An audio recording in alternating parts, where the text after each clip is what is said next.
Hey everybody, how's it going? Thanks for coming by tonight. Starting a little later tonight, but I think you're really gonna like my guest for this evening's stream. Last Things has been doing some really interesting videos. If you haven't checked out the channel yet, you really should. I first discovered it when I think Morgoth suggested his first video on The Quiet Place, comparing it to Bird Box, and that was a really good one. And then when his latest video came out on kind of Black Mirror and breaking down some things, I was like, okay, I need to have this guy on. He's doing really good work, and he doesn't have enough subscribers. So if you haven't subscribed to his channel, go ahead and check out. I've got his links in the description below. You definitely should. But Last Things, man, thanks for coming on. I really appreciate it. Thanks, Auron. It's a pleasure, and I'm a big admirer of your work as well. So thanks again for having me on. And this is actually my maiden voyage with live streaming. So be gentle. yeah. Hopefully we can make this a good experience. We'll treat you right around here. Yeah, man, it's interesting because I started this channel I think in like April last year, so it hasn't quite been a year, and so it's been weird for me because I was the guy who was, I'm like trying to get people who I've always watched to like come on my channel and talk to me. I'm like, come on, man, come on. So it's nice to be able to to have somebody on and help them out because you're doing really good work. Like I said, I saw your stuff after Morgoth recommended it, and you're putting in a really good work on these deep dive videos. So I'm definitely glad to have you on. Yeah, man. Thanks again. And you've been coming out with great content as well. You are far more prolific than I am. I've got these 2 1-hour videos at this point. I don't set out with the intention to make these kind of documentary length pieces, but I guess I just tend to keep finding more stuff that I want to kind of stuff in there. So I'm averaging about 1 video a month right now. I'm about halfway through my third. Yeah, well, I think they think it's good though. Like, I think there's a place for both of those things, and I really respect that deep dive content. Like, I'd have a hard time putting together an hour video because I come from that like bite-sized journalism mindset. So I'm like, all right, 10 minutes, get it done. Try to be as concise as possible. But you really pack some very interesting stuff and kind of unwind it in a great way. So I appreciate that for sure. Thanks. Yeah, man. So. For people who are unfamiliar with your channel, why don't you go ahead, kind of introduce a little bit of what you've been doing? I know you're only 2 videos in, but like I said, they are about as long as 15 of my videos. so there's definitely a good amount of content out there, even though there's only 2. But why don't you describe kind of like how you got started and what you're doing with the channel, that kind of thing? Yeah, sure. I guess maybe the best way I can think of talking about how I started my channel might just be to to mix it in a little bit with my origin story or my red pill story. I'm sure those are probably ubiquitous when people come on. But I kind of probably like most people, I found Moldbug pretty late. I actually found Moldbug, Mentions Moldbug. I probably don't need to go into who that is on this channel. A little bit over 4 years ago, I think right when Trump won the presidency. And I, prior to that, had been, I guess, basically just kind of a shit lib. Politics was never really my main passion or my interest. I'm sort of a film and literature guy. That's probably pretty obvious from my videos.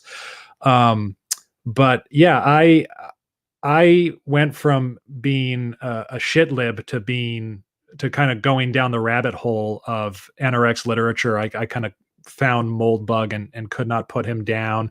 That led me into reading Land. And in terms of how that kind of that happened digitally in terms of the content I consume. And this is, I feel like I have the most sort of probably common normie transition story possible. I was, I'm an older millennial. I graduated from college in sort of the early 2000s. I was probably just kind of a new atheist. That was kind of the heyday of new atheism at that time, and would listen to a lot of debates Hitchens and Sam Harris online, and I kind of found Sargon of Akkad. And stop me, Auron, if this is just everybody's story, but I listened to Sargon for a few years as kind of my de facto hub when it came to YouTube content, and I kind of jumped off of his back and onto the back of the Distributist after I listened to a conversation. I hesitate to call it a debate because they both, they aren't particularly combative interlocutors, but I just listened to the Distributist with this guy, and I was kind of blown away because this guy was a a traditional Catholic, and I just kind of felt he was, no disrespect to Sargon, just kind of winning the argument hands down. And I was a smug enough person at that point that I did not realize that I could have I could be that surprised by a Catholic. And so I started digging into his catalog, and I really have to thank Dave the Distributist and commend him for being what introduced me to Moldbug and a lot of neo-reactionary ideas. So, fast forward a few years, I'm kind of consuming a lot of his content, as well as sort of that kind of immediate circle, that reactosphere. Some of the guys that have been in the game a bit longer than you and me, Charlemagne, Settler's Lament, Endeavor, all of those folks are kind of in my wheelhouse. And of course, Morgoth.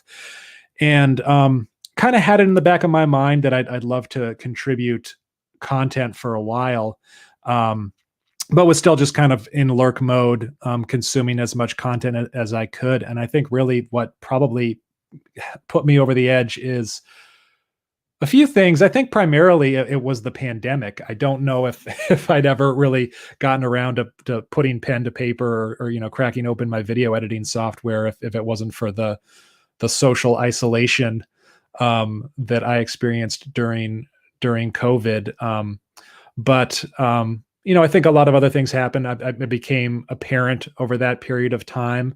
And I think kind of my concern for the world and the way things are going also fueled my desire to really kind of start this channel. And I basically made an oath to myself as kind of a New Year's resolution prior to the close of 2020 that I was going to get my first video up and get this stuff rolling. And I think that's both my video theme, the name Last Things is, I guess, maybe a bit of a nod to the fact that I'm in this kind of odd position where everybody I listen to at this point is, if not Catholic, Christian, and from a religious background, though I myself am not. So it's a bit of a nod to First Things, which is the famous Catholic periodical, but more grim, dark, and nihilistic. It's Last Things, and it's a picture of a man and a little boy kind of walking off into this eerie woodland scene, because I kind of feel like that kind of reflected the state of the world and the state of my my psyche and my emotions in it at this time. So that was a lot, but I think that kind of brings me up to speed as to how and why I began the channel. No, it's interesting because that echoes some of the things that went on in my life when I decided to start kind of making content. I had become aware of the Distributist many years ago, like when when Trump was running, and so I've kind of online known the Distributist for a while. Like I chatted with him and stuff, and I remember when he did that Sargon interview, like because we were all like, "Oh man, he's getting the big, he's going to talk to Sargon, big deal," and so we're talking with him about it. But he's Dave is a gateway drug for a lot of people.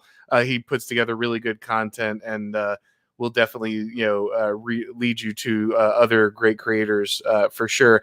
And what I really enjoy is that I'm glad that you decided to get into this, because I also kind of started things because of the pandemic. So it's a good use of your time. But what I really enjoy about your channel is I come from a politics and journalism background, so my stuff is oriented. I'm just kind of trying to kind of go through that lens. And that's good, but there's plenty of people doing that. You're doing a really interesting thing with kind of the pop culture lens, in that you're especially, I don't know what your next video is going to be about, but your last two have definitely had like this focus on kind of horror and pulling kind of these themes out of these horror movies or television shows, and using them as a lens to kind of then talk about these different reactionary theories and things. And I think that's great, because not only does that really tie people to things and bring people in who just want to hear you talk about your ideas about those programs and that kind of thing, but it also gives a different texture to the ideas. Politics is great. I love political theory, and I'm a junkie, and I won't pretend otherwise when it comes to politics. But it's really nice to have people bringing in these ideas from other angles, bringing them in culturally, bringing them in artistically. And I want to see those kinds of things grow, right? Because if it's just people, reading off the news and shooting the news through this, reactionary filter, I mean, that has its place. It's part of what I do. So I'm not, dunking on it at all, but it is really nice to have people coming from kind of a different genre and a different, bring a different aspect of culture to it. It really adds something, I think, and gives the community another nice outlet to kind of see how these things play out in the culture more widely.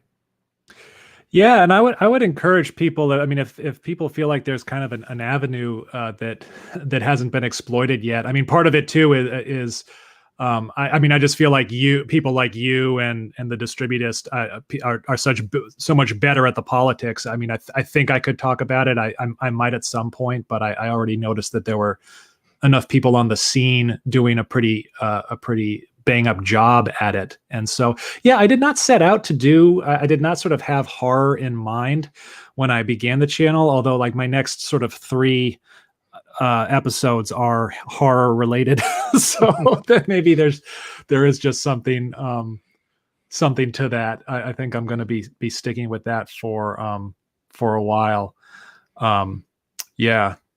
Well, you've certainly found good success for it, right? Like every time you release a video, I see Morgoth gushing over it. So that's pretty good. That's a pretty good guy to have in your corner, in my opinion.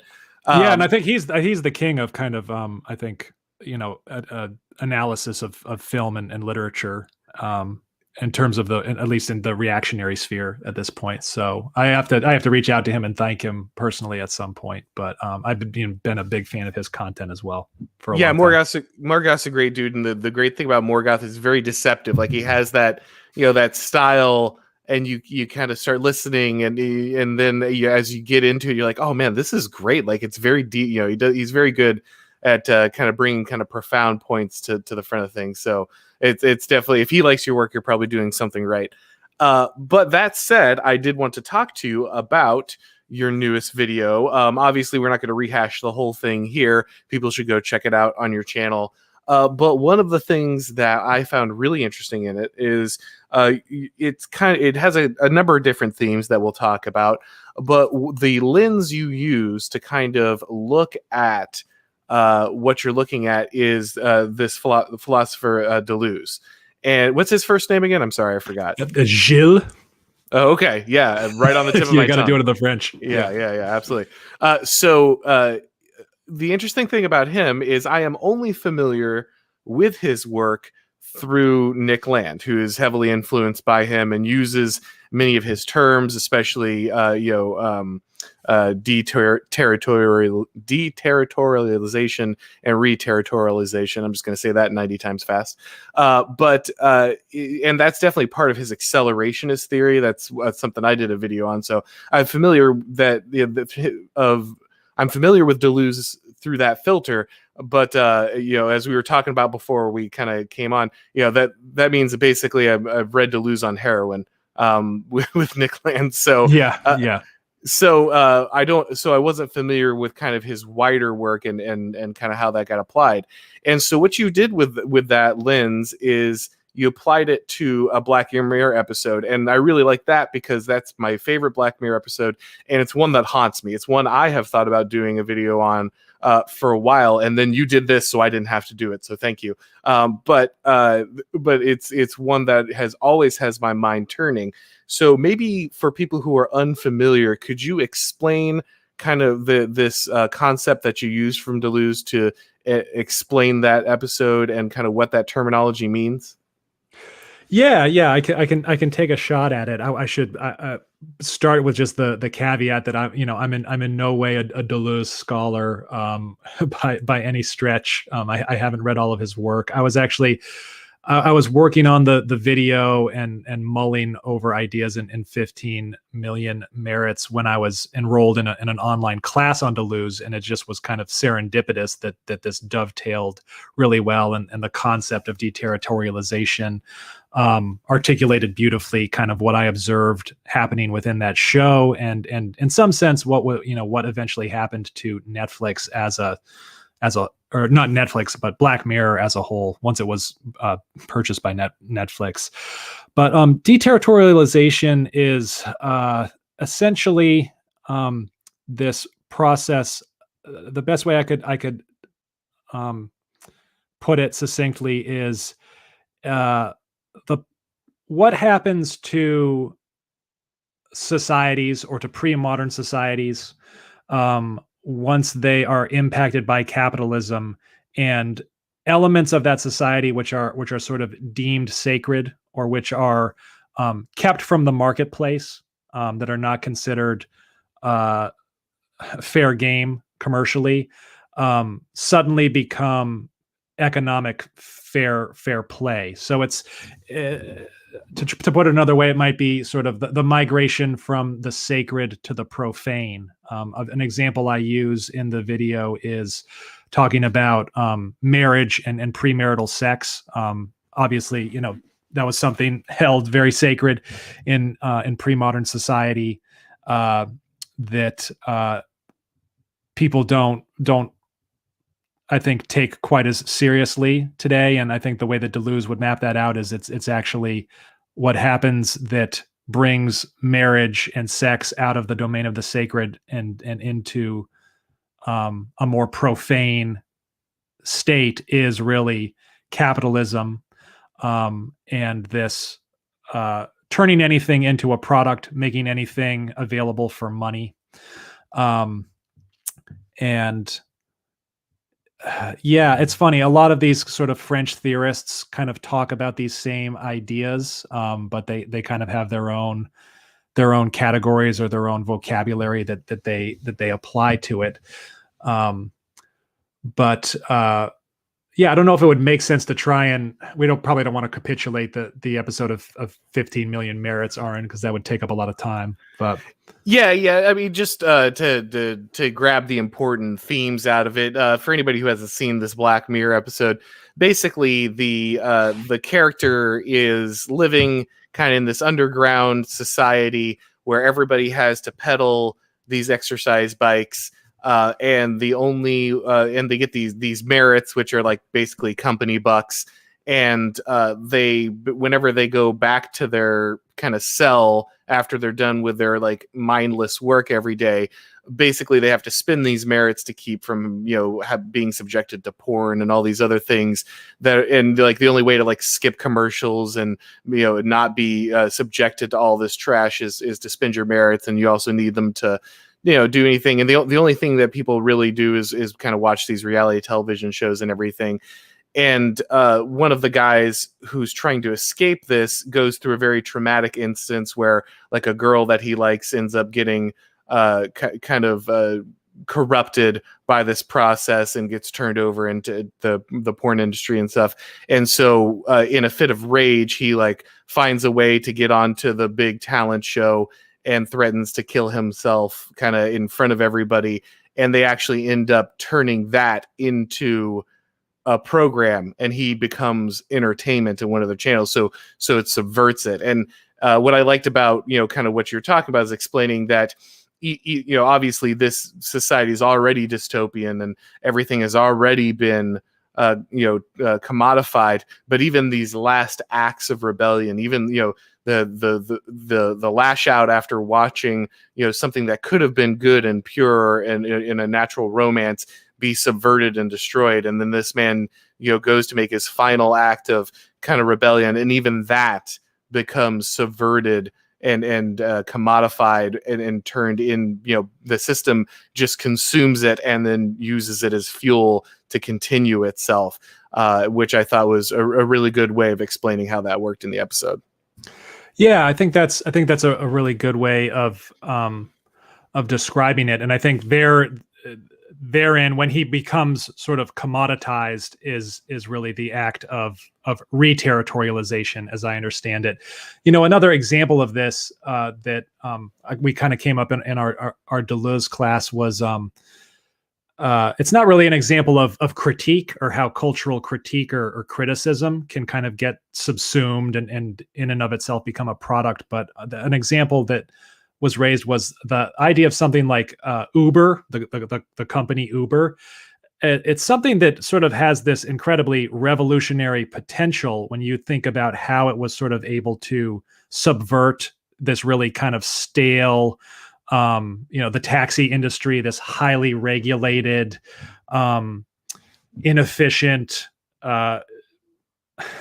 juggernaut of the machinery involved in taxi services. And there is this sort of, I will get to the point where I criticize Uber, but there is this sort of dynamism and revolutionary energy that goes into Uber as a company, as this thing that, subverts taxi services. They would run into cities, and before they could kind of work out whether or not anything they were doing was illegal, they would just be so popular that they would have kind of taken over as the primary mode of transportation within a city. And so you see this kind of revolutionary potential in this company.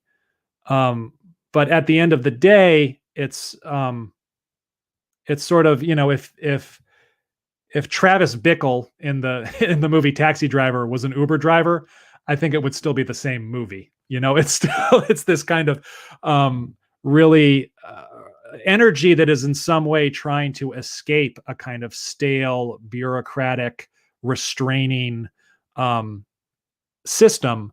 But at the end of the day, there's nothing about something like Uber that can help us kind of break free of the kind of alienation that comes from having a stranger drive you around in a car.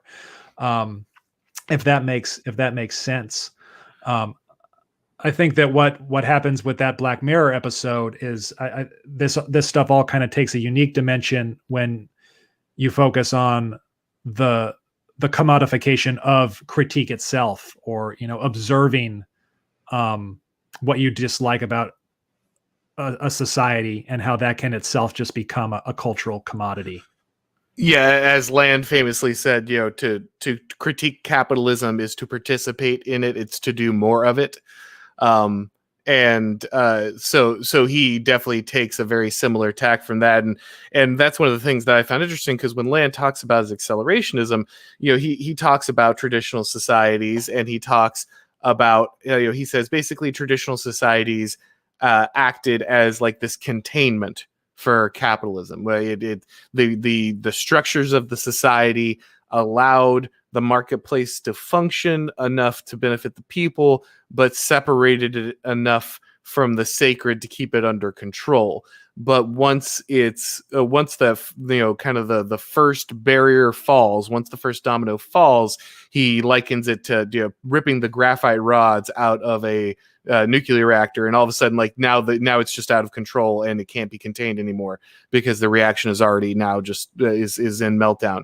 And he says that's what really then you see this self-perpetuating cycle that where your innovation increases the efficiency of the market, which then increases in innovation, which increases efficiency of the market, and it's just a closed circuit, self-exciting itself, and it's just going to increase and increase and increase. And of course, Land doesn't believe you can escape it at all. He thinks once it's started, it's over, and the only thing you can do is just let it burn itself out. There's no way to stop the reaction. I might have some thoughts on how that might be wrong, but that's where he goes with it, is that kind of once we've started this process, the only way out is through. Yeah, yeah, and I actually don't think that Deleuze is quite as nihilistic as Land. I have to kind of hand it to Land, and I think one of the more exciting elements of kind of the neo-reactionary canon in general is this rehabilitation of a lot of left-wing kind of postmodern, primarily French critical theorists, and bringing them over to the right. These right wing interpretations of figures like Foucault and Deleuze. I plan, my last video I think was very, very black pilling, and a forthcoming video I actually plan to also focus on some ideas of Deleuze that are a bit more white pilling. I mean, he does have. I think with Land, all you have is a lot of kind of descriptive and incredibly pessimistic and nihilistic, if not prescient observations, and you certainly get that with Deleuze. But he has prescriptive elements to his writing as well. I think another key concept of Deleuze that's kind of describing what we're getting at here is machines of capture. Something that can be designed, and kind of regardless of how innovative and dynamic and intelligent as something might be, like a company or a software like Uber, for example, it nonetheless becomes a machine of capture, which sort of forces us into structures and environments and habits and routines that we don't want, that are unfulfilling, and that are kind of redirecting our desire towards ends that don't result in our happiness. And I think one thing that he would categorize as a machine of capture is critique. In some way, critique only leads to a strengthening of what you are critiquing, as is the case in 15 Million Merits, the episode that we're talking about. But he does have a kind of suggestions for escape, and that will be dealt with in a future video. So anybody who's throwing their toaster in their bathtub as a result of the scariest Black Mirror episode I ever saw, just hold out, give me like 30 days. I'm going to get another video out there that's going to be the Deleuzian white pill, and it's going to liberate us all. It's going to destroy the machines of capture. I am Neo. It's all going to be fine. Excellent. Good to hear it. Yeah. No, we could definitely, don't get me wrong. NRX is famous for having all the right ability to see the problems and none of the good solutions. So, Auron, can I give you a really weird, I have like this theory. I know Spandrel at some point tried to categorize the different sort of sects within neo-reaction. I've broken it down to just three, and the three line up with three Dungeons and Dragons alignments. Okay. I'm ready for it. I know you're a board game nerd. I don't know if you know anything about D&D, but characters have different alignments, and there's sort of neutral, good, evil, and chaotic and lawful, and you can kind of pair those together. And the three main camps, I actually don't put Moldbug in any of these camps. I really just kind of see him as the architect. But I do think that there have been three major schools that come out of Moldbug, because he often does not have a lot of. I think he's kind of trying to design a system as opposed to any kind of really holistic philosophy.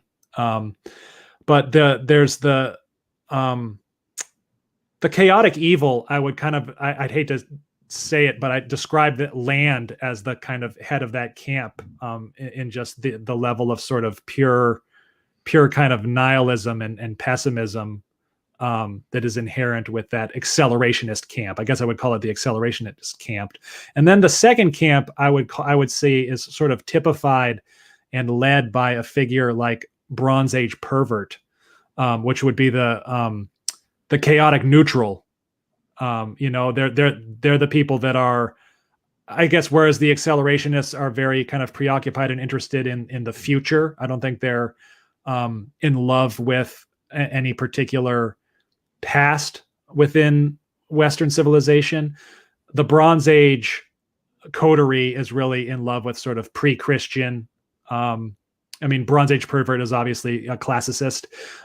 Rome and Greece and sort of the pagan era of the West, and then the last sect. And I mean, even though, I mean, Dave the Distributist, I think, is sort of the figurehead of this, which is the lawful good trad cath, or, you know, Christian sect of neo-reaction, which you know, is much more focused on sort of the Christian heritage of the West.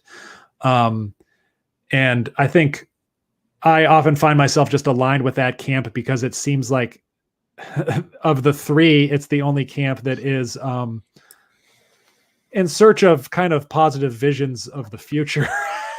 I'm sure Bronze Age pervert thinks that he has a positive vision of the future, but I think if you're a parent, and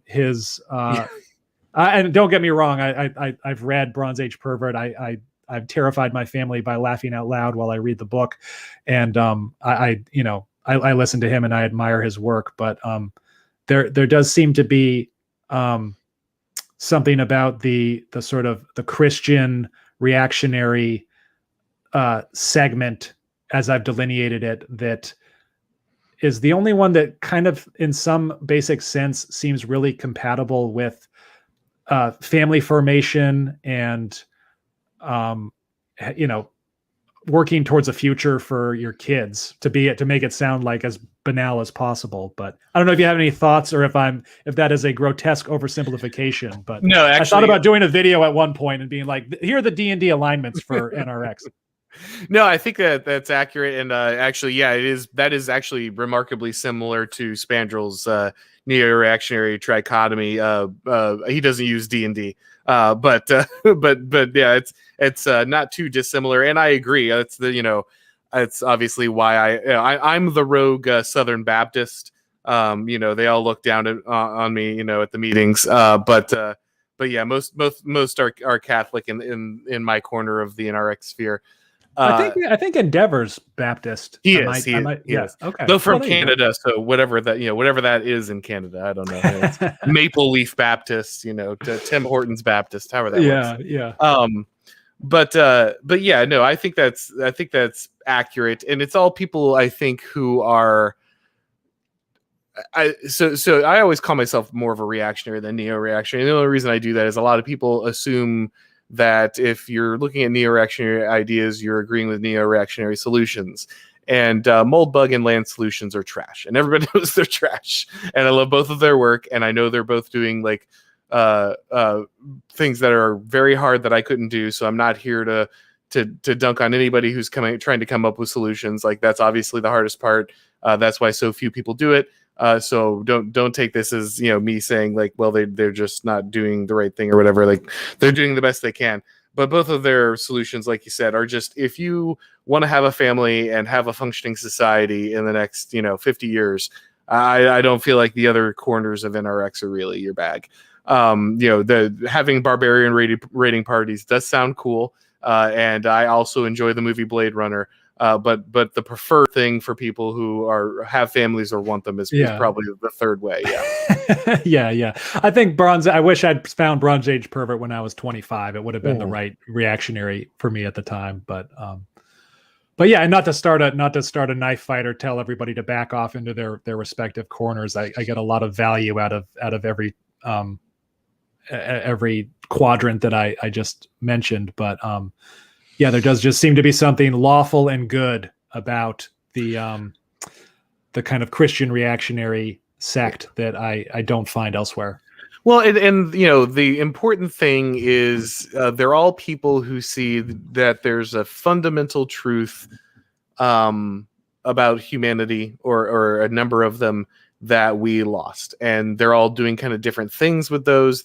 Some of them have worked in the past, i.e., kind of the conservative Christian set and the BAP set, as opposite as they might be, are both looking at past models. Land is obviously embracing. His theme is steer into the skid, but they're all, you know, kind of looking at harsh truths. That's kind of why they call it the Dark Enlightenment, right? And so and trying to figure out what to do with it. And so they all have something valuable to say, even if you don't agree with, with everything they say. You should definitely be aware and understand where they're coming from, because Spandrel probably comes down far more somewhere between like BAP and Land, and I would disagree with him about a bunch of stuff, but his concepts like bioluminescence and IQ Schroeder are incredibly valuable. So yes, yeah.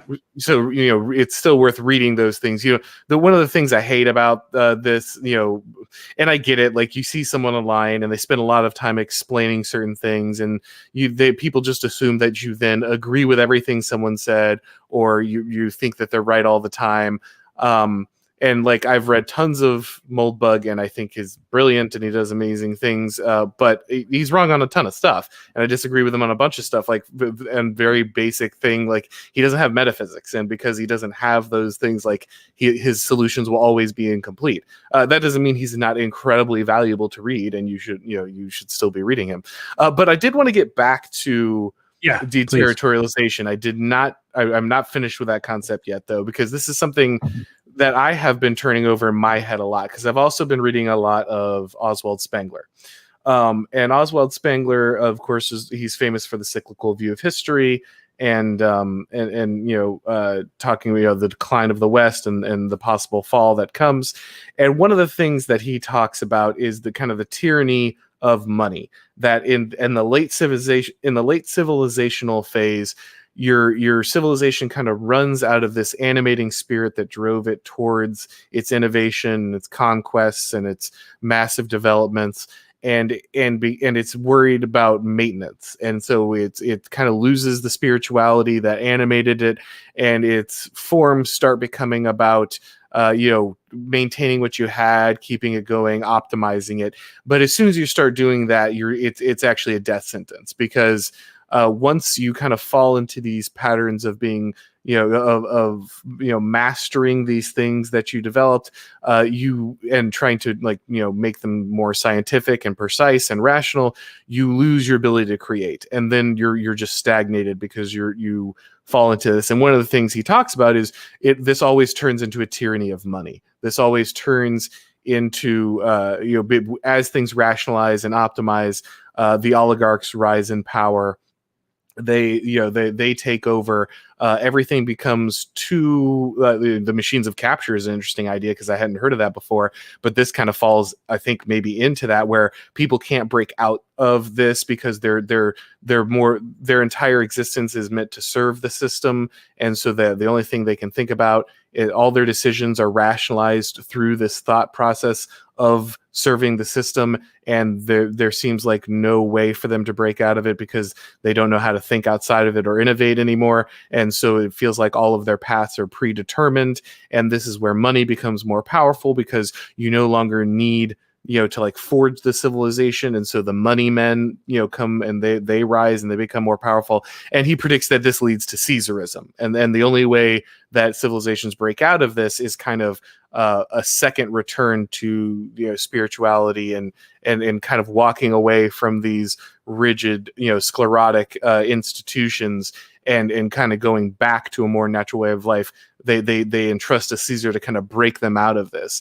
And I know that's not a one-to-one to kind of what Deleuze was talking about, but it does make me think about like what it could take to move things back into the territory of the sacred. Because one of the things that like one of my frequent co-host on here, Ostrakhan, American Ostrakhan, he really liked your video, and one of the things he really liked about it is he's a former soldier, he's a former career military guy. And he immediately put this in the military context. What does it mean to serve a country as opposed to what does it mean to basically be a mercenary? And one of the things that, funny enough, today, every military guy with a blue check on Twitter you could find was tweeting about how woke the army was. And he's saying, this is very predictable, because the army is the military service is definitely going from the sacred to the commodified. Your people are no longer there to serve a country or an idea or protect a people. They're there to make a paycheck. And once that happens, things become very dangerous, because duty goes out the window, and it's really just about what you're making there. That was kind of a soliloquy, but I didn't know if you had any thoughts on kind of that process. Yeah, no, that's all interesting. I mean, I caught that that live stream with you and Morgoth talking about Spengler, though I have yet to read Spengler. It's definitely on my list, but it's interesting to hear your co-host and the fact that he's a military man. I would actually suggest that he look into a bit of Deleuze. I think Deleuze, and I guess me personally, I mean, a lot of people have been talking about Caesarism. I think that the whether Trump is that Caesar is now clearly not the case. I think that what I might take umbrage with regards to that is it just seems like putting one's fate in somebody else's hands, or sort of, one would have to twiddle their thumbs and just kind of hope that this historical figure happens to emerge during our lifetimes. I think that Deleuze's suggestions, and not to disregard that might not happen or that might be an inevitability.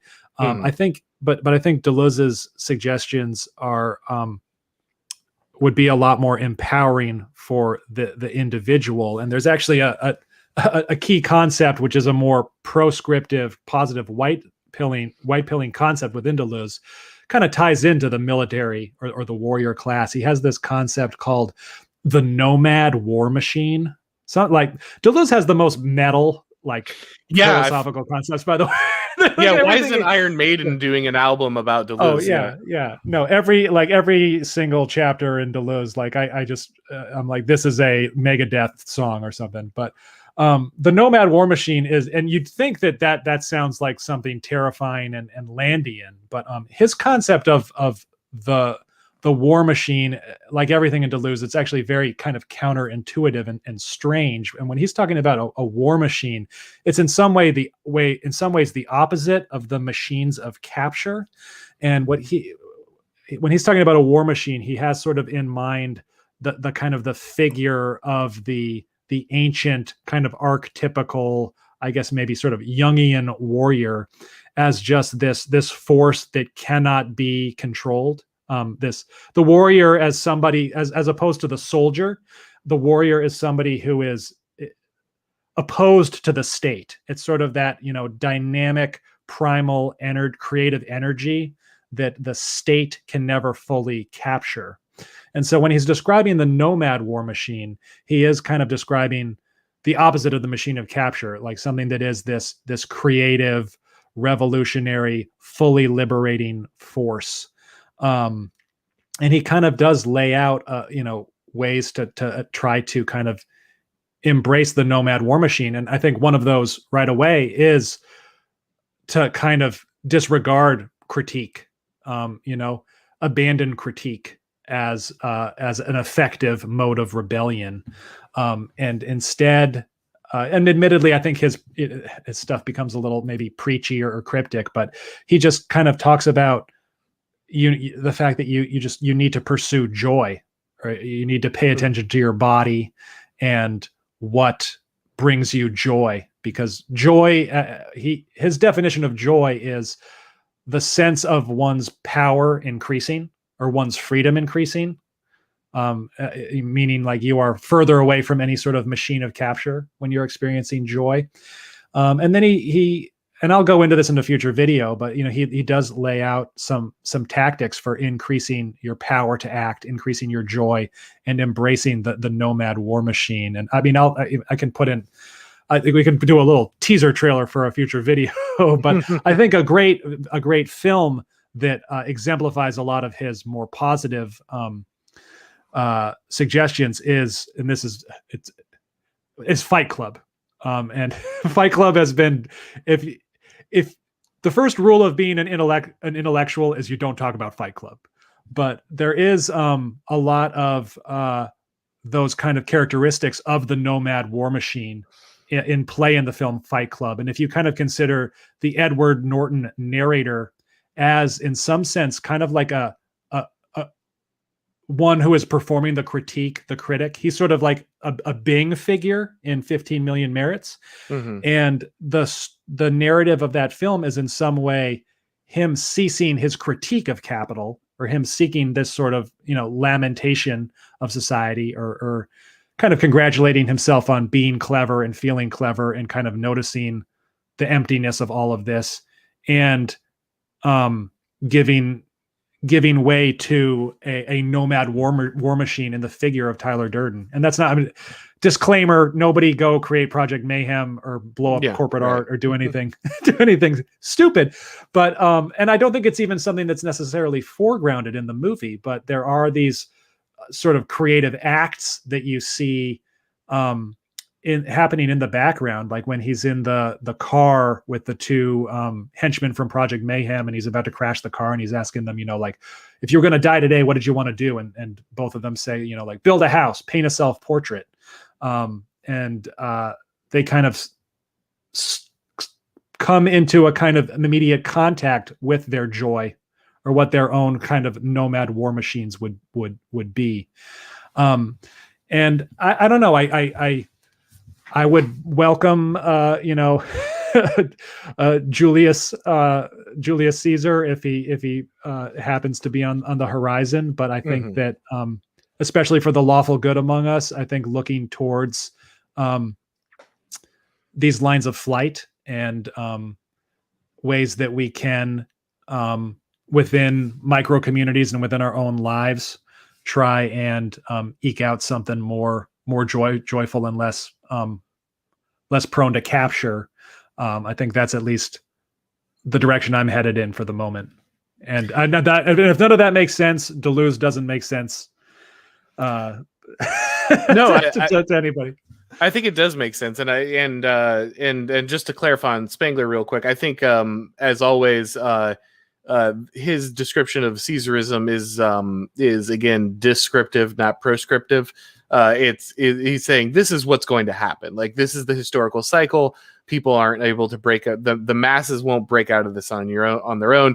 It's not and this is what you should be doing individually to encourage this to happen. It's a look, this is the only way societies break out of this capture of money and stagnation.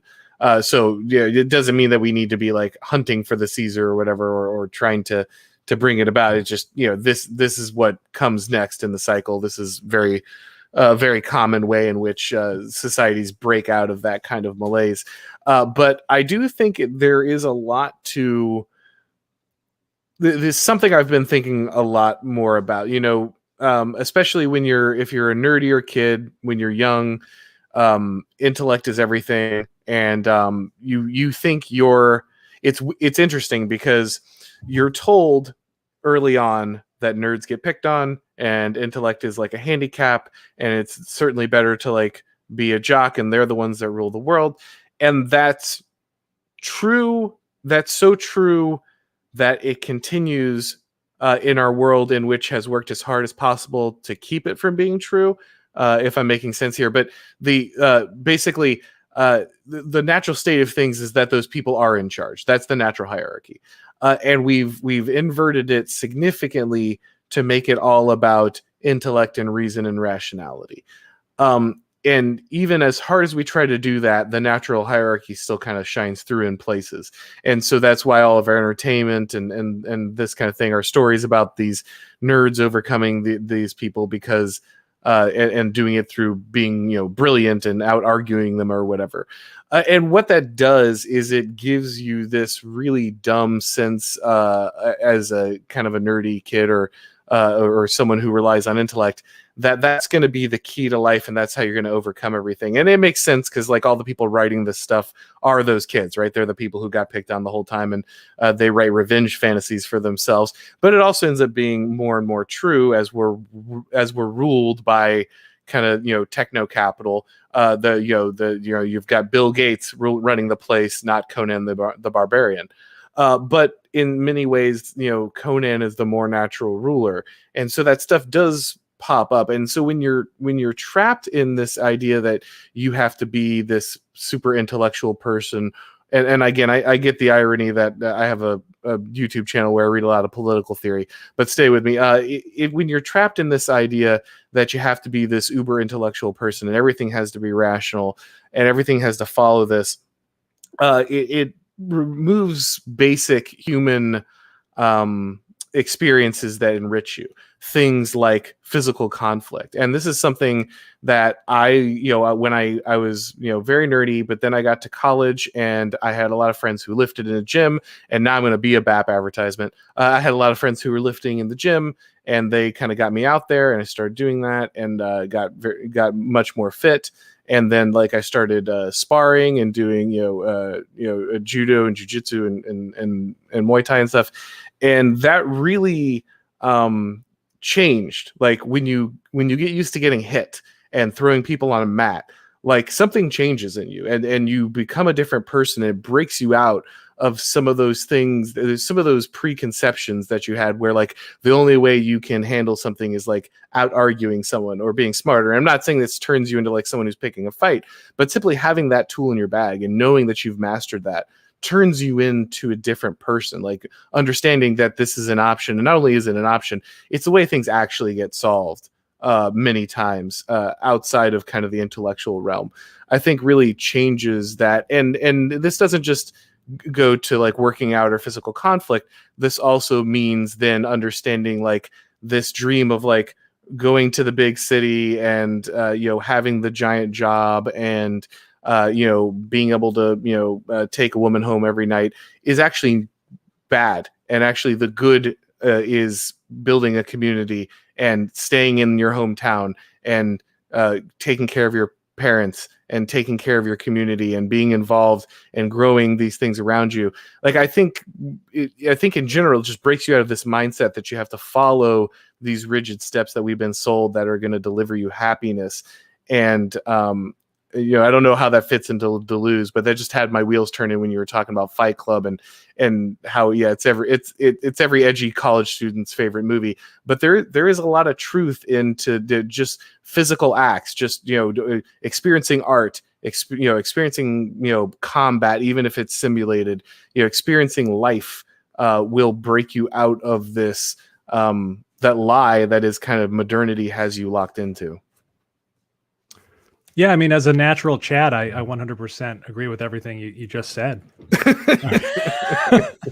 Are you gonna be a Handsome Thursday, MacIntyre? Are you gonna be on BAP's Handsome Thursday? Oh no, I want to be clear. I am wildly out of shape now. I felt I got out of the not wildly out of shape, but I'm certainly not going to be appearing in any kind of gym advertisements anytime soon. I definitely fell off the workout wagon. So don't think I'm selling now that, I'm actually Bruce Lee somewhere or something, but I think going into just the Caesarism question and I guess sort of, I guess the fact that Trump was this paper tiger, and a disappointment to a lot of people. I guess there is. I can tie that into something else that I hear a lot of people talking about. And again, not to support any of this, but people talk about civil war, like the concept of civil war ever breaking out in America. And I mean, there are a lot of things I think in the way of that ever resembling something like the actual Civil War, one being it's not North versus South, it's rural versus urban, and there's just this much stranger kind of patchwork and dispersed sides to the conflict. I don't know how you have a physical war based on the allegiances not being really territorially divided in any coherent way. But I can't ever vision something like that kind of happening because we're just so as a culture right now, we're so nonviolent. We're so I guess in some ways kind of meek and accustomed to not having the threat of violence really be a big part of our lives. And in some ways, I know Moldbug wrote a lot about Trump in some ways being the Caesar we deserve because he was all, smoke and mirrors and just a TV, a TV character as opposed to any kind of authentic, revolutionary figure. And I don't know if I guess in the past, maybe I just kind of attributed that to Trump as as a person, but maybe there is just this, and I don't know what Spengler would have to say about this, but the fact that, I mean, how do you get a Caesar? How does a Caesar suddenly emerge out of a culture that has just been so nerfed? If that makes sense. Like nobody, no man of our generation is obliged to serve in the armed forces, or I don't know. Maybe that's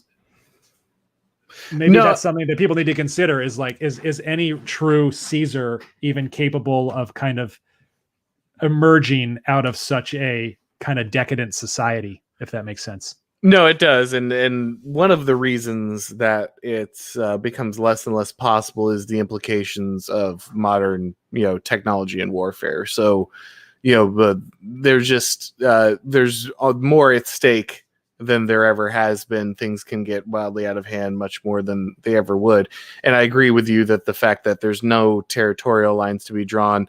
I think, like I said, I think in general, like, we've just kind of become too soft and meek for that conflict to really rise. But Caesarism doesn't have to be even military, really. It would be someone who's willing to find a way to escape the system.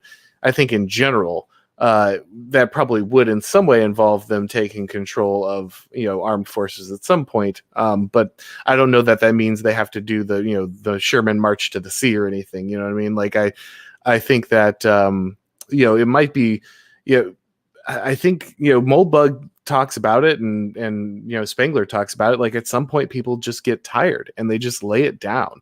Like, at some point there's, it's just not working, and everyone realizes it's not working, and it's exhausting to keep pretending like it's working, and just too many people walk away from the system for it to continue animating itself.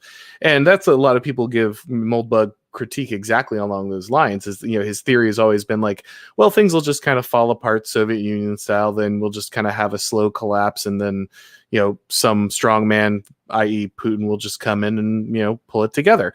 And that's really probably the Caesarism that we're talking about in general, much more than a conquering one, though that could happen if depending, because the thing we have to remember is we're in our first situation where a civilization is truly globe spanning, right? Like, it's not just the American Empire, it's all the outposts of the American Empire. And for the whole thing to come down, it's really it's based in America, or at least it kind of started there, but it's not really American anymore. And so it wouldn't just be America that would have to go that way. It would have to be many things. And just because it goes one way in America doesn't mean it goes that way everywhere. So I'm not sure what it'll look like, but I do think there's some truth to that, even though a lot of people don't like that read from Moldbug. And don't get me wrong, like, it is of course wishful thinking to hope that everyone will just be like, all right, we're tired, hand things over to a competent person. Like, I get why people are skeptical of that outcome too, but I don't think it's outside of the realm of possibility if things get bad enough. Yeah, I don't know. I guess it's hard for me to imagine, because I mean, kind of a Berlin Wall sort of situation, because I feel like the decline of the Soviet Union had just as much to do with a certain kind of like material poverty, and ours, not to sound like Fight Club, but a more of a spiritual poverty. I don't think that we're going to be reaching, in any time soon, a sort of material state of affairs that is analogous to the Soviet Union. And I think that kind of allowed people to just kind of give up and look at one another and say, this isn't working, because we do still just kind of have more kind of material abundance than they did. And another point, I don't hear any reactionary discussing any elite at this point. Like, there's no obvious sort of Trump up and comer, or like, who is the next elite that we could even at least sort of, theorize as a potential sort of chess piece on the board for any kind of reactionary aspiration. I don't know if you've you've noticed that at this point, or maybe I just don't have my ear to the ground. No, I mean, you've got the guys who could be backers like Thiel, but yeah, when you're talking about an actual upfront leadership figure, yeah, no, there's certainly a dearth, and that's part of the problem. Though, again, the thing to remember with Caesar is, again, not I promise, like, this is not the core theory or anything. It's just, while we're talking about it, Caesar wasn't on the side of the populares either, right? Like, he was forced into that role. And that's really the key when you're looking at disaffected elites, is they're probably not going to be like, you're probably not going to get your super based tradcath reactionary leader who storms in and takes over, for a couple of reasons. One of which is those people don't have access to power. Right? Like, none of them have access to power, and none of them have access to what makes elites at this point. You're seeing fewer and fewer elites coming from those backgrounds because there's no point of entry for people into elite status from those traditions. And so when you get your disaffected elite to come in and take over, it will probably be someone who was groomed in, kind of the neoliberal order and supported it for a good chunk of their life. You probably won't see someone who's just, like I said, the super tradcath elite coming in, taking over. It's probably going to be someone from inside the system who had enough leverage, but got shoved out, and then decides to pick up a power base that's sitting there and use it to open new avenues for themselves. That's usually how you see that kind of thing happen. Yeah, and I mean, and I guess Trump certainly checked all of those boxes, and yet, yeah. Well, and this is why Moldbug was never big on Trump. He's always said, like, look, this guy's a pretender. He has some of the qualities, but he doesn't have enough to make it to the finish line, and we shouldn't burn our calories pretending like he's going to get there. And I think there was a lot of value in Trump. Like, I always said, like, he did a lot of, if nothing else, he made some of the observations of things like NRX and people who have been opposed to the system. He proved them very true. It made them very obvious to a lot of people. Very instructive. Moldbug just had an essay about how, like, kind of a fortified election being the kind of the best outcome, because it makes it clear to as many people as possible how ridiculous the system is and artificial. And I think there's a lot to that, though I think he might be talking that up a little bit. I think he might be a little hopeful on how much that shook things up. But yeah, I don't think, even though Trump did check some of those boxes, I never thought that he was the guy who's going to get you to the finish line. And that's very common, it's going to take a while for that kind of thing. As one of my former guests said, Beef Bog, he said, Caesar wasn't the first guy who did what he did. He's the first guy to do what he did and keep his head. And so, the first run is probably not going to be the successful run. So, yeah. It's funny. I have to say, I think Moldbug keeps professing that, the writing that he's doing now with Gray Mirror, prescriptive stuff is on the way, and he's going to have sort of that that missing, the other shoe is going to drop, and we're going to get that missing fist of reactionary pedagogy when it comes to proactive solutions. Like, what is his Nomad war machine? And I've been trying to keep up with it. I think I've read a majority of the essays. I can't say, and don't get me wrong, I still get value out of it. It's it's wonderful to be reading anything he's writing, but I can't say that I've gotten a lot more out of it. I mean, he's talked about pacifism and the necessity of pacifism, but I just don't think there's any real praxis that I've been able to call out of that and begin to apply to my own life. I don't know if you feel like he's still building up to that, but I mean, he does seem to keep promising that there's this, he's going to deliver the goods.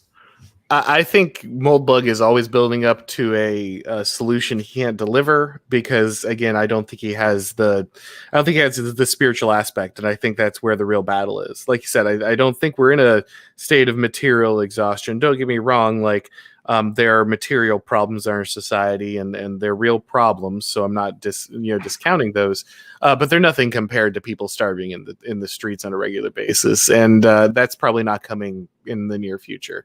And so the problem we're looking at is absolutely spiritual, and Moldbug he doesn't speak to that. He's a systems analyst, and he's excellent at analyzing formal and informal power structures and explaining how they work, and kind of scraping away the bullshit to like get to the actual meat of what's happening there. He's excellent power analysis, but he can't have solutions to a spiritual problem because he doesn't believe in them or talk about them or pursue them. And so I think in many ways he is leading to those things. I think when he talks about becoming worthy and talking about how, the pacifist approach, but then building, up yourself, like those are all important and key, but they're at the end of the day, those are spiritual issues. And those, and when it comes to bettering your life, I think, and kind of surviving through these times and building towards the future, I think that it does start in your own life with those spiritual issues, and that's just not something that he's going to be broaching. Yeah, Auron, it is very interesting just how much more interesting everybody who is inspired and motivated by Moldbug is than Moldbug himself in some strange way. I mean, if you look at those three kind of categories that I mapped out, none of there's the accelerationists that I would kind of, if I map them all out temporally, the accelerationists kind of exist in the future, and then sort of the trad caths exist in the the near past, sort of the Christian past, but you could even kind of map them up to 1950, say, and then the ancient past. And so I wonder if Moldbug just kind of scratches his head sometimes and is like, I had no idea that the people that I would inspire would be like crazed Nietzschean bodybuilder ubermenches,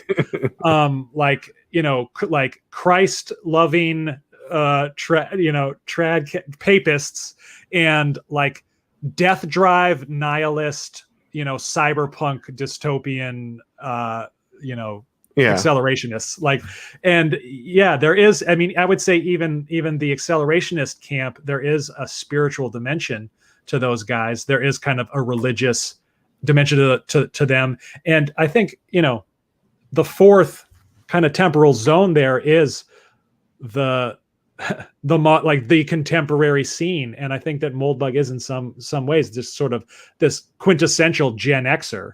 I would put him right in that, like that period between, the 60s and the 90s and today, of just kind of like, there is that kind of missing element to the to his worldview. I think you articulated it perfectly. He is just kind of this architect and this programmer, and the people to the left and to the right of him, I think, have taken what he's built and run with it in ways that that fill in those gaps. Yeah, and I think there's nothing wrong with that. Like I just you don't he did a lot of hard work and very interesting work, and he doesn't have to solve the world. It's okay. He's not a prophet, so it's not I don't really need that necessarily. I think it's still valuable. I think it's still an excellent basis and way to view things, a very valuable lens. But if in general reactionary kind of sphere moves beyond Moldbug towards better solutions, I don't see anything wrong with that. I don't see a problem with that at all. So I think you're right. I think he provides a good basis, but all the people who are doing interesting stuff with what he said are the ones who are mixing in at least some way their answer to the spiritual problem. But let me I've got a super chat here that's just saying hello. I want to grab this before I forget where it was. Normic Cameron for $2. Hello. Thank you, sir. Hello. Appreciate the donation. Just didn't want to lose that. The chat's been rolling on for a while, and I didn't want to miss it, because I wanted to make sure to get that up there. But yeah, guys, we're coming up near an hour, or actually we're past an hour. So if you guys have any other questions you want to ask, by all means, feel free. But that said, is there anything else that you want to talk about, man, that we didn't get to in the Yeah, conversation? totally. If we want to, I mean, I'm happy to hang out for a little while. Oh yeah, I no, don't I've know got where some your schedule time. is, Yeah, but yeah, sure. if we want to hang out and see if any any chats come in, that's fine by me. I have a couple questions I was actually interested in asking you. And since we're on the subject of Moldbug, I was curious if you, I'm looking for a bit of red pill advice, Auron, and I don't know if you've had any success, but in particular, Moldbug. Everybody that I have attempted in my own life that I've attempted to introduce Moldbug to has just kind of spat him out of their mouth. And keep in mind, I think when we started this live stream, I kind of described this. I started devouring Moldbug right as Trump became president, and I guess my entire family, my entire friend group, everybody was sort of experiencing Trump derangement syndrome as I am, plowing through Letter to an Open-Minded Progressive, and they all think that I'm having some sort of like, what is that thing that Patty Hearst had? I don't know, like this is some sort of elaborate psychological coping mechanism to deal with who the president is. And I've tried and failed to, when I hand people his body of work, to get them engaged in him. And it's the other thing, it's so difficult. It's there's just this iron curtain around him, because if you paraphrase him, or if you just try to or if people Google him, or if you just kind of try to give them the elevator pitch, I think they have this image of like Dolph Lundgren in a SS uniform, or something, so he's a like cyber fascist with like cyber fascist monarchist, and nobody gets the vision of a sort of Bay Area technocrat, half Jew with spectacles and an awkward laugh, I mean, and I love the guy. I'm trying to paint a cute picture of him. They get the vision of something a lot more menacing, and his prose is unique and strange. So I don't know if you had any success in getting people in your life, quote unquote red pilled or interested in Moldbug, and if so, I'm just curious if you have any pro tips in particular. And I don't mean to make any of this, but I have not found, in particular, I find that women just kind of dislike his prose style. At least all the ones that I've tried to talk to about him. And I don't know if you make anything of that, or if that's been your experience. Yeah, so I have a general aversion to trying to change the minds of people in my own life through like throwing theory at them, because I think I do now, by the way. Sorry to interrupt, but I just got really giddy right when I found it, like 4 or 5 years ago, and then I read a bit further and online and was like, oh, I'm supposed to be incognito. Sorry. I will practice inner exile. But the first 6 months, nobody tapped me on the shoulder and told me to chill. Hide your power level, right? Yeah, hide the power level. Yeah. So one of the things that's true about people in general is they usually don't actually change their mind due to arguments at all. And so unless you are already on your way down kind of the rabbit hole, Moldbug is going to do nothing for you. I found out about the Distributist in 2015. He talked about this guy Moldbug. I didn't care. I didn't pay attention until February of last year. Like, that's the first time I read Moldbug. It's one of those things that when you're ready to take your dive, you take the dive and you're like, oh man, wow, everything makes a lot more sense. I feel like I can see around corners now. I've gained some kind of superpower. I want to share this with everybody. They're not ready. Nobody's ever really changing their mind because you laid out like what Whig history is, or conquest laws of power. They're either already searching for those things, or they're not ready for them. I think that if you want to move the football down, kind of the pitch with people, now see, I did 2 sports there just to throw people off. You're a Chad. I get it. It's fine. Yeah, it is. Sports.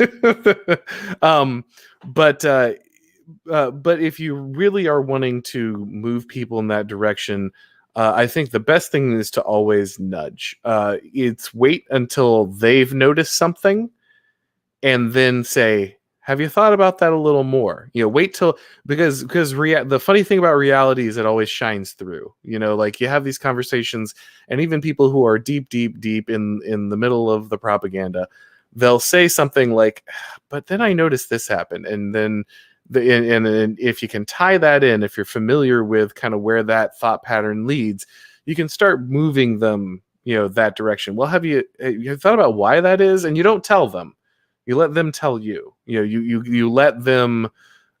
Socratic method, right? You Socratic dialogue. You let the person explore the concept on their own, and you steer them kind of in a direction where they might be able to explore that more. Because I really don't think, in general, people again make massive shifts in understanding or ideology until they're ready. I was a neocon through and through until a couple years ago. I grew up in conservative politics on talk radio. I made every single argument every one of them ever made and totally believed it, and worked on campaigns, and got paid to do so, and reported on that. And it wasn't until I was really like, okay, none of this works the way I was taught. None of the stuff I've been talking about is making sense. I need to find a different way to view this. What was this guy talking about a couple years that I saw ago? What is this about? And then, that's when I made the move personally. And I think that's how most people work. I don't think you're ever just going to throw open letter at people and be like, here, I know you were, reading, watching, CNN yesterday, but now, bam, there you go, fixture. Yeah, I mean, I think I totally agree. I'm just impatient and very bad at that. I mean, have you nudged people in your in your kind of personal circle to a point where they're on board with this? Oh yeah, absolutely. I'd say once a month I get the, hey man, that stuff we've talked about before? What is that again? Like, can we go a little deeper into that? Like, yeah, I've had that multiple times. And again, I'm never hitting somebody with a reading list or, hey, you've got it now that you've, I baptize you in the name of the BAP and you can go, it's never that. Like, you gotta, like, people online talking about politics have to remember that we suffer from a powerful autism, and that the majority of humans don't operate the way we do, and that's good. Like they shouldn't, and we shouldn't expect them to. And so while it's really exciting for us to start understanding some of this stuff and growing in it, and I think it's a good thing, like, just don't expect your buddy or your mom or your girlfriend to like immediately jump on this train.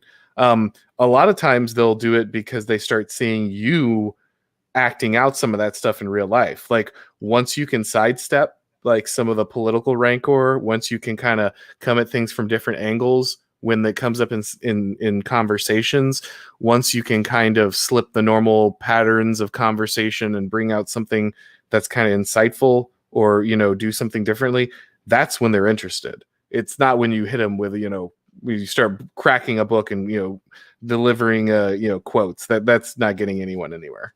Yeah.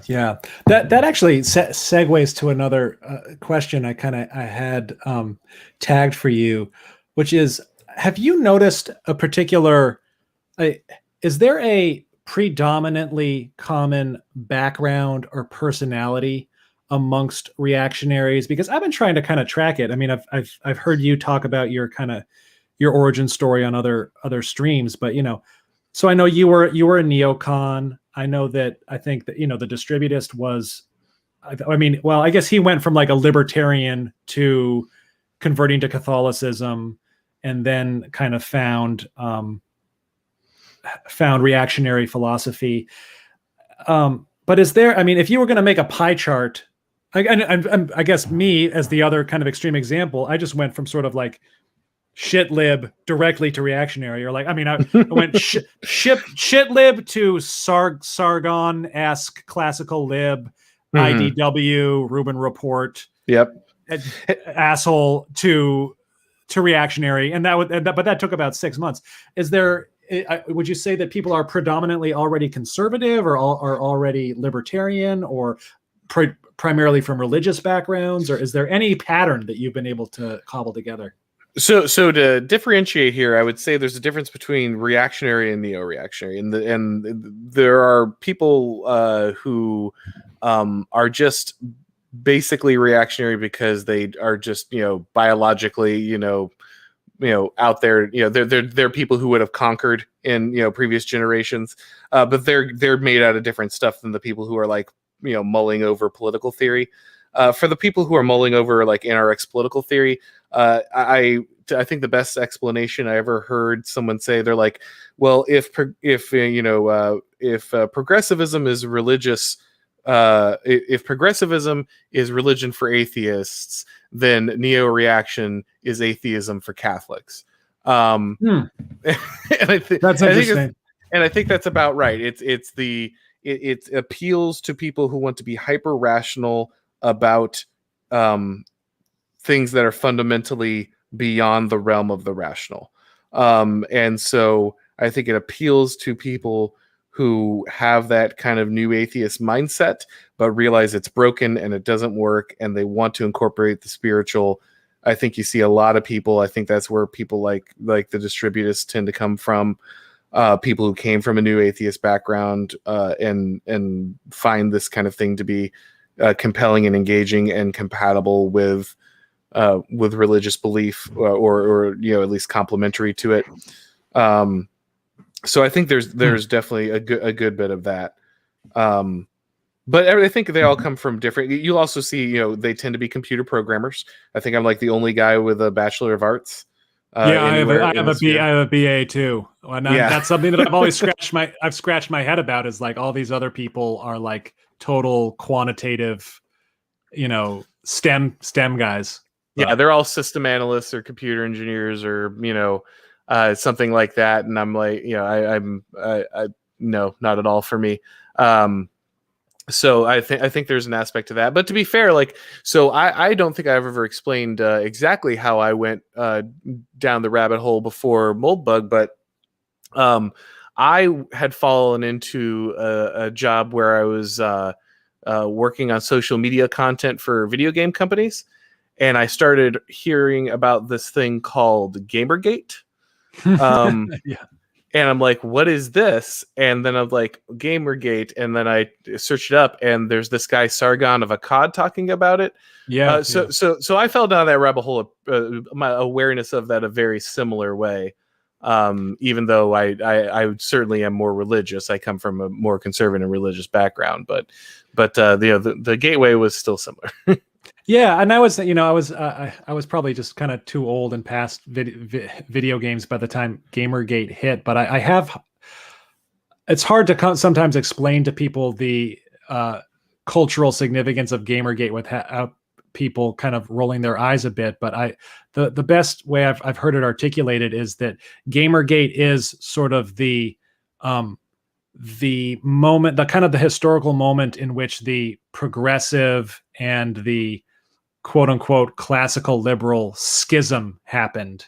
Or sort of that's when, you had this generation of people that were kind of priding themselves on their new atheism. And you had people that had more of a progressive political agenda. And it was very difficult to kind of differentiate those two groups prior to Gamergate. And Gamergate is what kind of caused that, that rupture. I don't know if you'd heard that before. Yeah. So I think that's right. I think Gamergate is the first time a large group of people who identified with kind of the not exactly progressive, but kind of the neoliberal movement got tossed out of the coalition. Suddenly they were they had believed in this stuff, and they were the true believers. They thought they really believed in free speech and freedom of expression and, hands off, culture and anything goes. They really believed that stuff. And what they quickly found out was that was never what the left was about. The left was about obtaining power. And now that the left no longer needed that kind of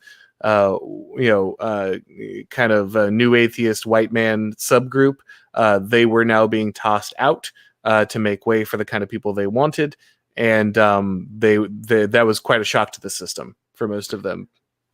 Yeah, it's also the perfect example, just to go back to the idea of just how kind of decadent and nonviolent we are as a society. Because if you're talking about other historical epochs, that moment is some battlefield where everybody died. Yeah. It's like Right. It's Antietam or it's Pearl Harbor, but the millennial analog to that is like, so everybody just kind of sits around and plays MMORPGs all day and goes to cons dressed as characters, and then they just figured out that they weren't on board politically with one another. It's I think people roll their eyes that there could be any kind of historical significance that's called Gamergate, but I think it is. I think it's something that will be kind of written about. No, I think it is. I did a video on Gamergate talking about how it was the first time people glimpsed the total state. Moldbug always tells the story about how there's this Jewish journalist in Germany in the 30s, and he's got this subscription to a cat magazine because journalist, and he's in Germany, and in the early 30s the magazine is about cats, and then in the mid 30s the magazine is about the German cat. Yes, I remember this. And it's like, what has happened to my cat magazine? And I think that's exactly what happened with Gamergate. A bunch of people did not understand what was happening to culture. They were disassociated from culture. They just wanted to focus on their subgroup, their subgenre thing that they had taken refuge in. And all of a sudden, culture came for them. And all of a sudden, their video game was not a video game. It was a video game about, social justice issues. And this allowed them to see that there's this whole agenda that is impacting literally everything they consume. And once you see it, once you kind of take that red pill, as that phrase is there for a reason, once you can see that one aspect of the total state, all of a sudden it's clear that everything, your music, your movies, your books, your news, everything has this flavor in it, the same thing that is seeped into your video games. And now you can't help but notice it everywhere you turn, and you think you're going crazy. And so yes, yeah. And that's what makes me the bad nudger amongst my friends and family, is because I'm sometimes I feel like I don't know if you know the horror film They Live. Yes, Auron, with the guy that puts on the 3D glasses. Roddy Piper, right? Yeah. I can't, my wife just hates watching television with me now because a TV commercial will come on and I'll be like, do you see it? Did you guys see what's happening? And they just, ask me to leave the room. But yeah, I mean, I think it's the other thing about it. I mean, it kind of allows you to, or at least allowed me to kind of disregard both groups at once with Gamergate, because you have, the progressives that are kind of pushing this very explicit political agenda. And then I think you have this other group of people that just are annoyed that their mindless consumption has been interrupted.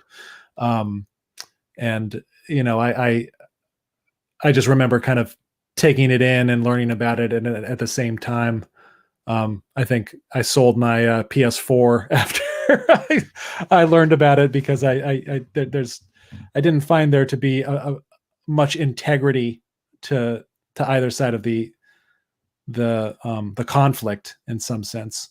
Yeah, and you can see all the Gamergate guys and kind of the original social justice battler people who kind of came on YouTube, and the skeptic community.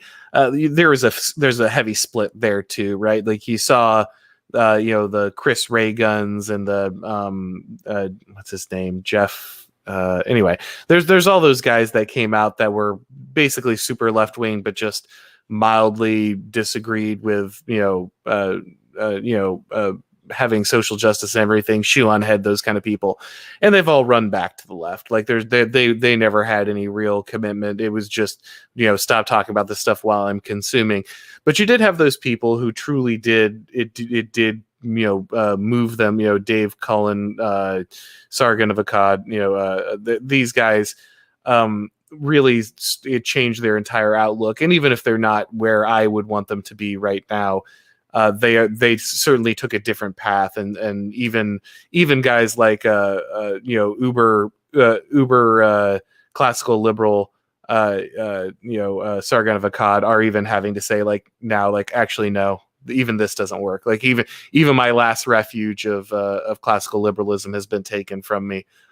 Which is what happened with me too, to be fair. I was listening to Dave Rubin, like, yeah, okay. And then, like I said, then, got to 2018. It's like, oh, no, none of this works. Hold on. And so some people make the journey faster. And, it's not surprising that maybe people with maybe a more religious bent make it a little quicker, though it sounds like you went, right down that pipeline, faster than most.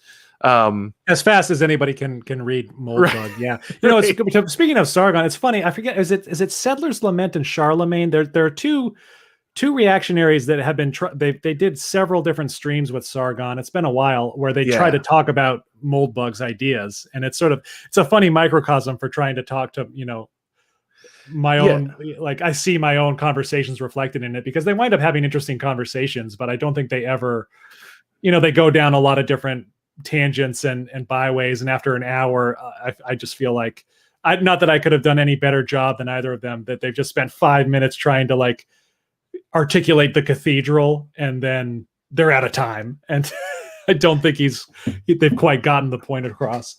Yeah, so the thing about Moldbug is completely frame breaking stuff, and most people just aren't going to break the frames wide open. And that's normal, and that's what you'd expect.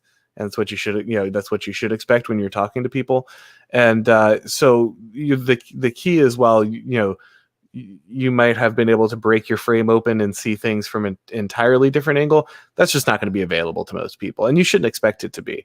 And so that's where the nudging comes in. The more you can push people outside of their frame, the more likely they are to then be able to really do something different. But honestly, I wouldn't expect, that this is something, it's funny, the people who talk about elite theory all the time never seem to grasp the implications of it. They're like, yeah, I totally understand elite theory, and here's how I'm going to red pill my neighbor. No, that's not how, that's not how that works.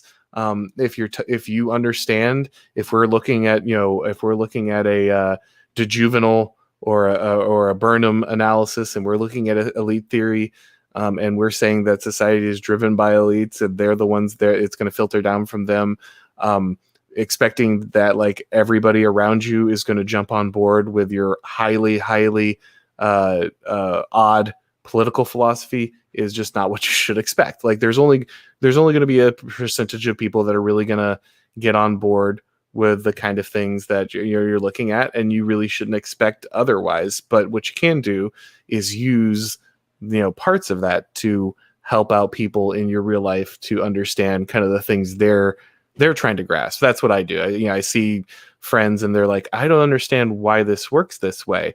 I had one friend. He's like, buddy, it looks like I feel like the media is the one actually in charge of these things. Like, I remember it was the Trump press conferences.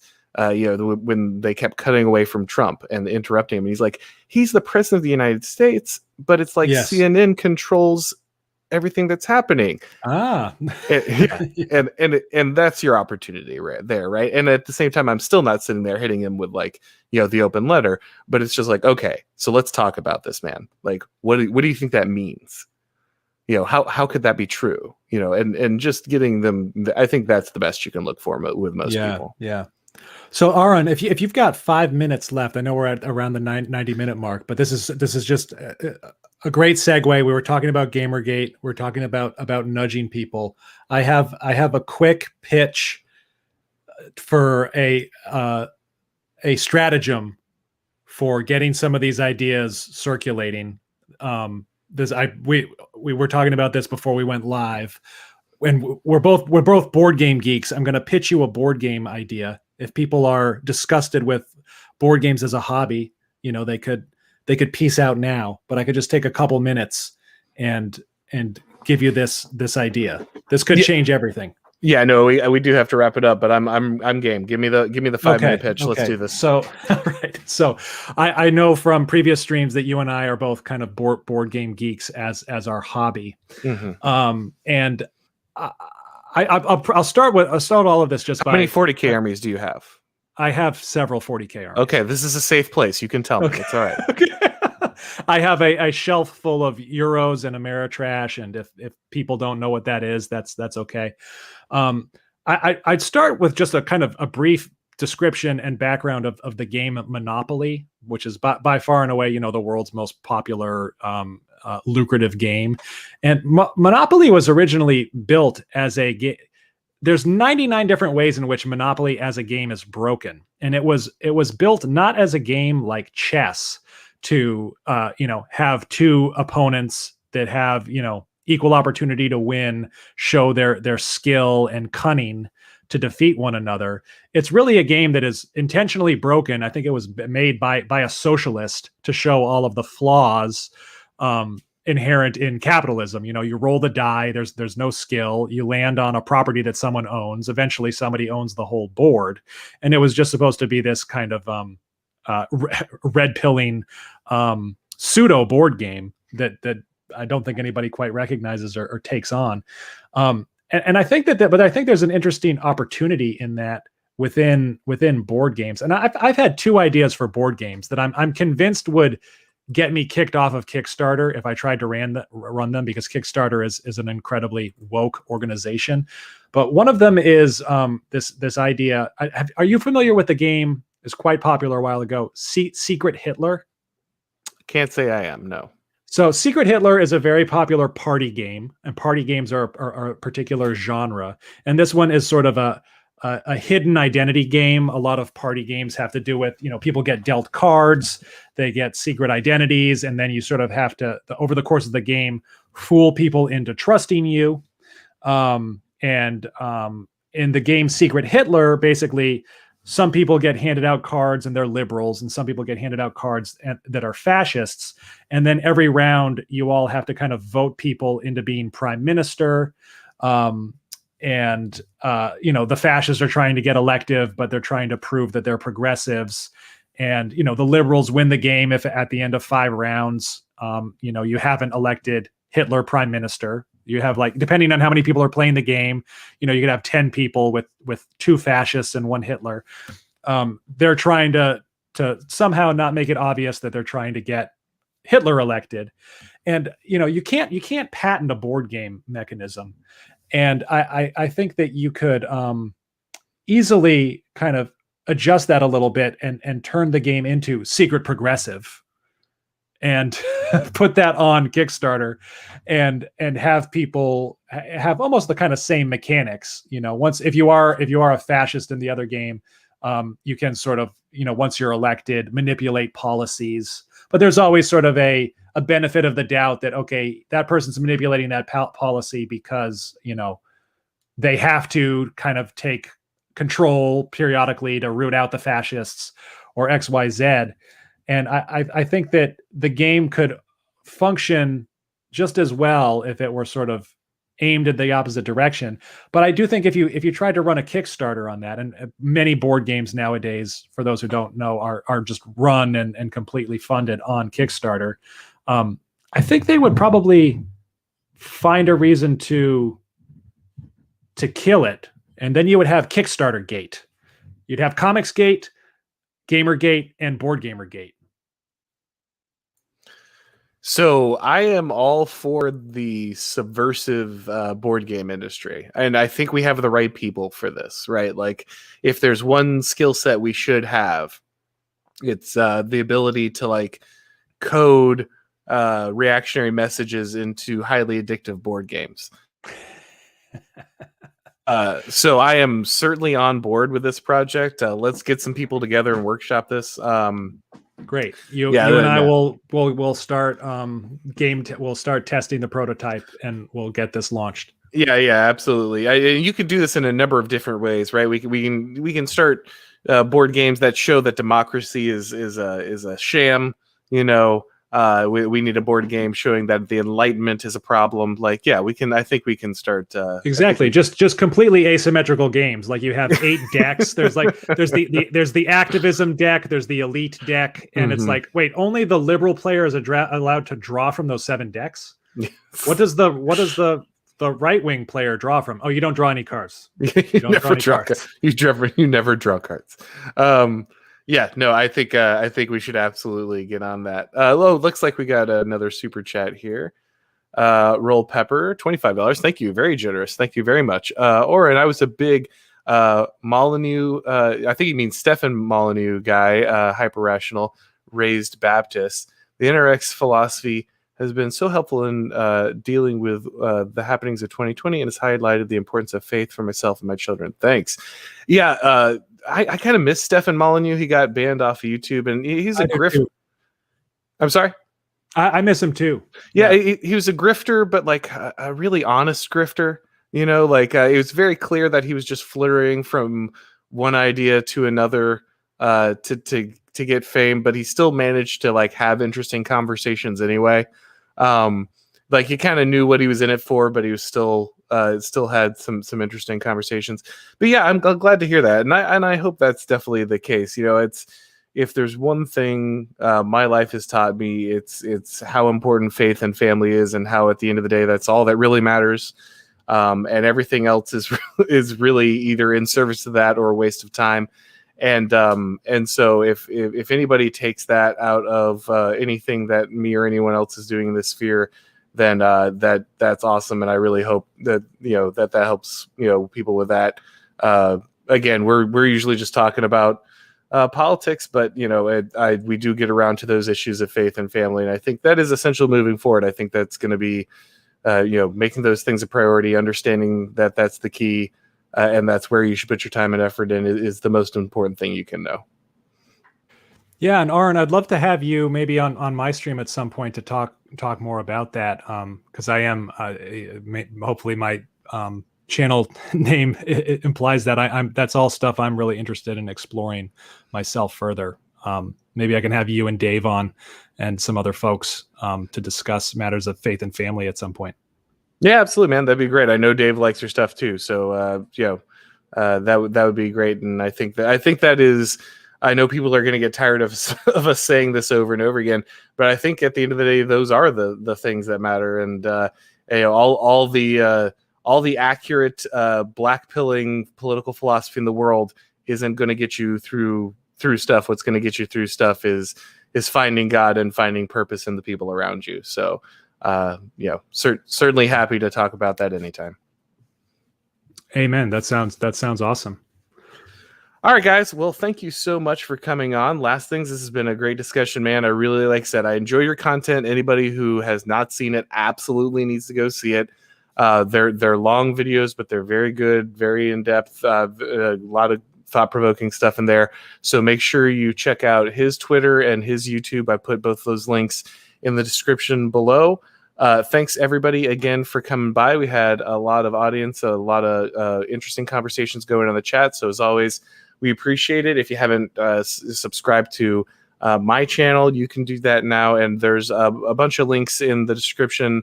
I started an Odyssey channel alongside my Rumble channel. So if you want to make sure you can get the content somewhere besides YouTube, the Odyssey channel automatically updates even with my live streams. So anything that gets done here goes over there.